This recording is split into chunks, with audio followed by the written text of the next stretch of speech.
இயேசு அந்த கற்சாடிகளை பார்க்கிற வரையிலும் அந்த கற்சாடியை ஒருவரும் பார்க்கவில்லை, அந்த கற்சாடியை ஒருவரும் கவனிக்கவில்லை.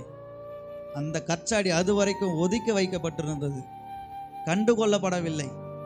ஏன் என்று கேட்கக்கூடிய நிலைமையில கூட அது கிடையாது. இந்த கற்சாடி பயன்படுகிற நேரத்தில் கொண்டு வந்து வைக்கப்பட்டது, அது வரைக்கும் எங்க இருந்துச்சு? ஓரமாக வச்சுட்டாங்க. இன்னைக்கு நம்ம கூட அப்படிதான், ஒருத்தவங்களுக்கு நம்ம யூஸ் ஆகிற வரைக்கும் தான் நம்மளை தலையில் தூக்கி வச்சு ஆடுவாங்க. நம்ம வேலை முடிஞ்சிருச்சுன்னா நம்மளை தூக்கி தூரம் வச்சுட்டு போயிட்டே இருந்துருவாங்க. நான் நல்லா புரிந்து கொள்ளுங்க, அந்த கற்சாடி ஒதுக்கி வைக்கப்பட்டிருந்தது. அந்த கற்சாடி யாரும் கண்டுக்கல.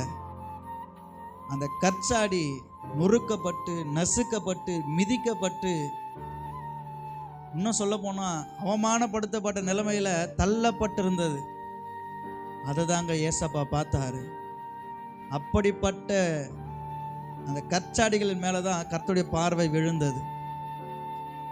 நான் இப்படி சொல்ல, ஒருவேளை என் சூழ்நிலை அது போல இருக்கலாம். ஏன்னா அநேகர் நிர்பந்திக்கலாம், நிராகரிக்கலாம், அவமானப்படுத்தலாம், காயப்படுத்தலாம், கஷ்டப்படுத்தலாம். ஆனா என்னதான் இயேசு பார்க்கிறவரா இருக்கிறார்.